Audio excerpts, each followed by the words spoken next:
Nadolig a disgwyl mawr am anrhegion a chardiau.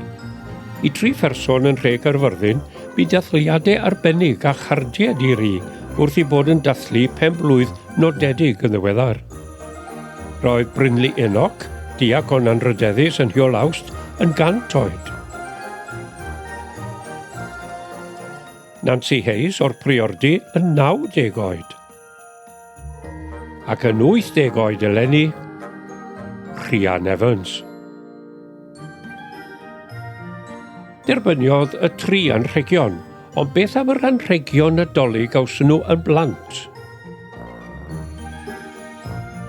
Fi'n cofio un nadolig, o'n i wedi cael ein garbach melyn yn toi bach oedd e.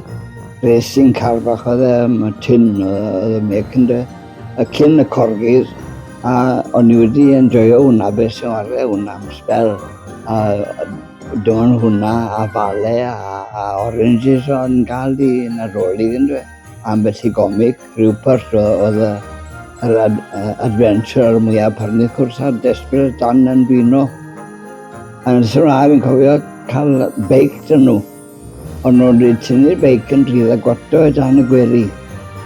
A ne ffindas i'r beic yn bod nadolig yn dod. A beth sy'n warau, hwnna tricycle oedd e, wheels po fawr oedd e.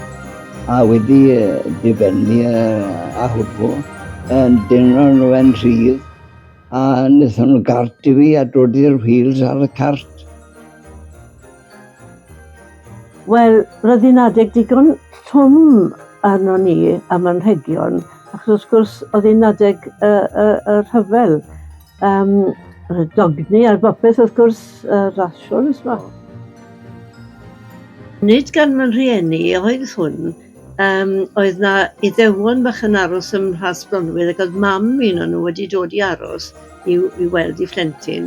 Mrs Greenbaum oedd enw i. A dyma'n dod i tu ni a mam yn rhoi ddi lan fod y tegedd i a dim lot o led yn ni. A dod â dol mwyaf hyfryd weles i riod. Ond yn anffodus, fi'n credu bod y gas wedi gwsio i lawr a torri'r gwyneb hyfryd yma.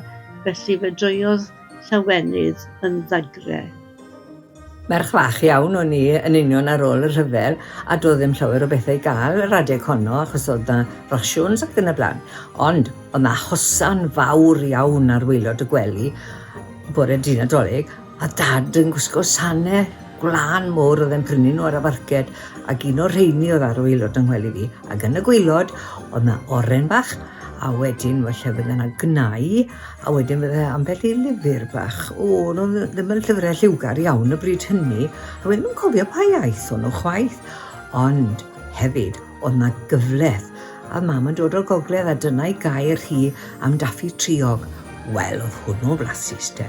A mi fydde ni'n bita dipyn o hwnnw, ond os o'n ni'n bita gormod, oedd yng ngheg i'n mynd yn dost.